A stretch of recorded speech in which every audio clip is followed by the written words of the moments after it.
Alright, tubers. Been a minute since I made a video.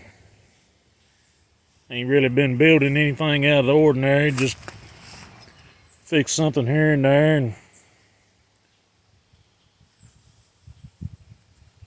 fiddle around with this and that. But I did build this. I figured I'd put this on you. I've had it built in a couple of weeks now. I was gonna make a video, but just never got around to it. It's that old ariens frame. As you can see, we finally got us a motor for the Ranger. That other one was in such bad shape, it's gonna need so much work done to it. It's gonna cost us, close to about $3 grand just to have it machined. So we found this one. So far, it's in pretty good shape. I mean, it looks pretty good. It sat in the woods for a long time, but from what I've seen of it, it looks like it was recently rebuilt before it was pulled out of whatever it was in. Pretty sure it was in a truck. But I mean, I pulled the valve covers off and I pulled the pan off. It looks pretty good. It did get water in it. It has rust inside the top of the head here, but all the drivetrain is rust free. We do have haven't pulled the heads yet.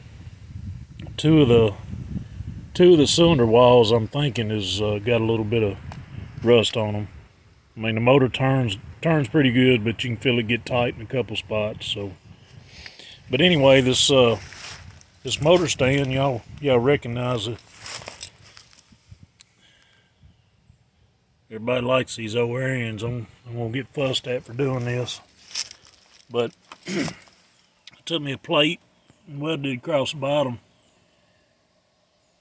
and tried to make it, stiffer, because it's just a punched out frame. And then welded me a piece of angle across the top, and this motor stand, oh excuse me, I just eat, I'm having trouble keeping it down. Anyway, this motor stand, this nephew gave it to me. It's one of them stands that goes on a cherry picker.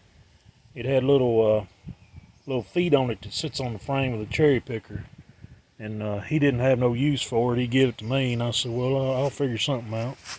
So I welded this thing up, put it on here, and made me a big handle over here to push it with. I couldn't figure out no way to steer it, so until I get enough sense about me to figure it out, I welded me a little kicker on the one of the steering linkages down there. That way, when you're pushing it, you can just kick it around or wherever you need to do. But when I pulled it out of the bushes back there, both these front tires, they still had air in them. Both the back ones were flat, and I aired them up and they held. But it looks like they ain't no count. That one there's down.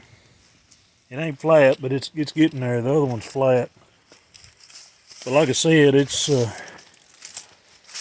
been about 3 weeks since I put air in them, and they held that long.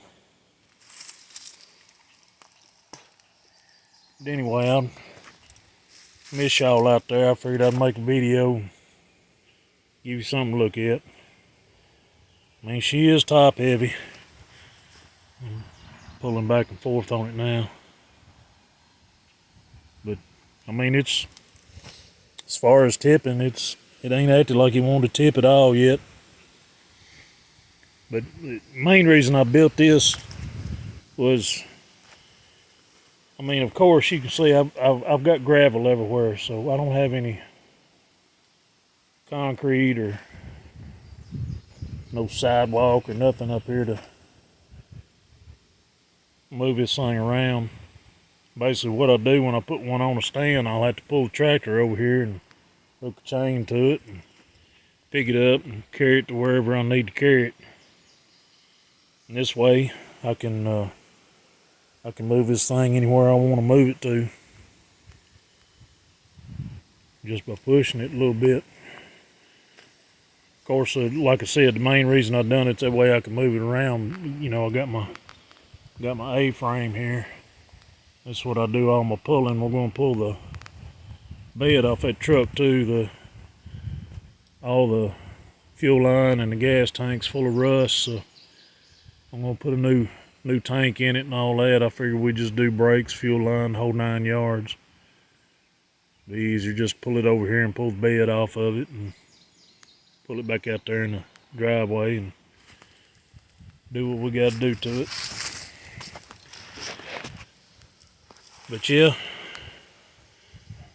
I think this one's gonna be all right.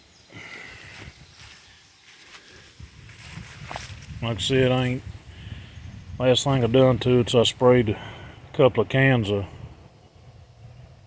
penetrating oil on it, letting her soak up real good.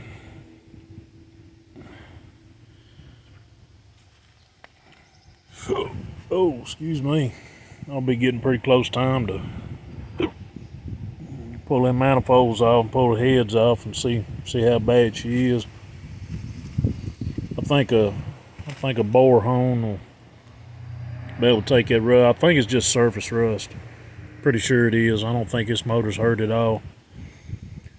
Like I said, we pulled the valve covers off. It's real clean. If anybody's ever pulled one of these old motors apart, you know what I'm talking about. I mean, just half-inch or more just gunk built up in there, and there is no gunk at all in this engine. It's real clean. So I believe it'll be fine. I'm anxious to see if it's bored out or not.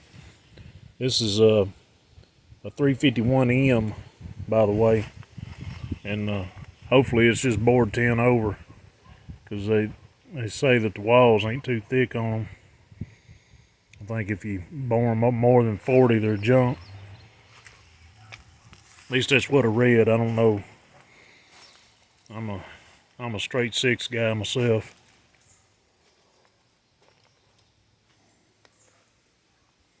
But like I said, I was out here piddling around, fixing work on Blue. She's having a bad battery connection, and I got a copper oil pressure line I'm fixing to install on it. And I guess that's about all we're doing here. I figured I'd make video of this and let y'all see it. I'm gonna let y'all get back at it, tubers. Thank you.